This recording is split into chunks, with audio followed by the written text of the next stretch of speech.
Hi friends, welcome to புதுமை சமையல் உலகம். இன்றைக்கி நம்ம பார்க்க போகிறது, இங்கே பாருங்கள், ஒரு பீட்ரூட்டு எடுத்து நல்லா துருவி வச்சுருக்கிறேன். இதை வச்சு நம்ம லாலிபப்பு தான் இப்போ பார்க்க போகிறோம். ஒரு பீட்ரூட்டு, ஒரு உருளைக்கிழங்கு, பெரிய சைஸ் உருளைக்கிழங்கு பிசைஞ்சிக்கி அவிச்சி பிசைஞ்சி இப்படி போட்டுக்குங்க. கூட ஒரு பெரிய வெங்காயம் பொடியாக கட் பண்ணது நல்லா இப்படி கை வச்சு மசிச்சு விட்டுக்குங்க. இஞ்சி இங்கே பாருங்கள் துருவி வச்சுருக்கிறேன். நம்ம கட் பண்ணி போட்டால் பல்லில் கடிபடுன்றதுனால இது புதினா தழை சேர்த்துக்கிறேன். இப்போ இதுக்கு தேவையான உப்பு சேர்த்துக்கலாம். உப்பு, காரத்துக்கு ஏற்ற மாதிரி தனி மிளகாய் தூள் ஒரு 1/4 ஸ்பூனு, காரம் அதிகமாக இருக்கும் அதனால். ஜீரகப்பொடி ஒரு 1/4 ஸ்பூனு, கரம் மசாலா ஒரு 1/4 ஸ்பூனு சேர்த்துட்டு இதுக்கு தேவையான அரிசி மாவு ஒரு 2 ஸ்பூனு. அப்போ தான் நமக்கு மொறுமொறுப்பு கிடைக்கும். அதனால் இதை நல்லா மிக்ஸ் பண்ணிக்கலாம். இப்போ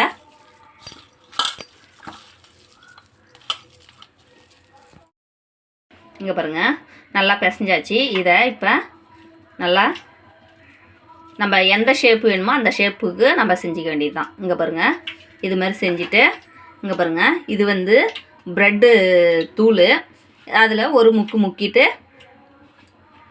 நல்லா போட்டு ஃபுல்லாக பரட்டிட்டு இங்கே பாருங்கள், இது மாதிரி குச்சி, அப்படி உங்ககிட்ட குச்சி இல்லைன்னா பல்லு குத்துவோம் இல்லைங்களா, அந்த குச்சியை கூட நீங்கள் யூஸ் பண்ணிக்கலாம். நான் எங்கள் வீட்டில் இருந்ததுன்ட்டு இதை யூஸ் பண்ணிக்கிறேன். அவ்வளோதான். இதை பாதியாக கூட கட் பண்ணிக்கலாம், இவ்வளோ பெருசு தேவையில்லை. இதை அப்படியே ஒரு ஓரம் தட்டில் வச்சிடுறேன். எல்லாத்தையும் அதேமாரியே செஞ்சுட்டு வந்துடுறேன். இங்கே பாருங்கள், எல்லாத்தையும் ரெடி பண்ணியாச்சு. இப்போ ஒரு கடாயில் எண்ணெய் சூடு பண்ணி வச்சுக்கிறேன். அதில் இதை போட்டு எடுத்துடலாம் வாங்க. இங்கே பாருங்கள், வானலில் எண்ணெய் ஊற்றி வச்சுருக்கேன்னா எண்ணெய் சூடாகிடுச்சு. நான் இப்போ ஒன்று ஒன்றா போட்டு எடுக்கிறேன்.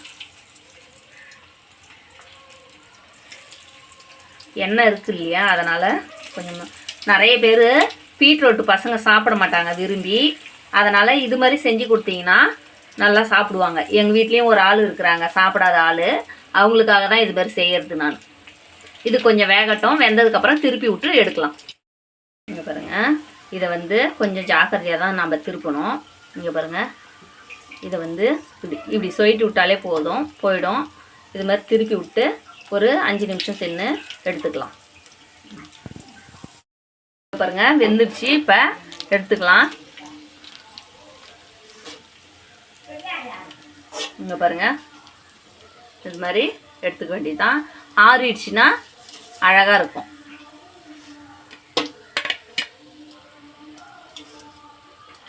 மீதம் உள்ளதையும் நான் போட்டுட்டு உங்களுக்கு காட்டுறேன். இங்கே பாருங்கள், லாலிபப்பு ரெடி ஆயிடுச்சு. பசங்களுக்கு இது மாதிரி செஞ்சு கொடுங்க, சரி டேஸ்ட்டாக இருக்கும். வயசானவங்கலேருந்து பெரியவங்க வரைக்கும் சாப்பிட்லாம். இது மாதிரி சாப்பிட்டாக்கா ரொம்ப ஹெல்த்து.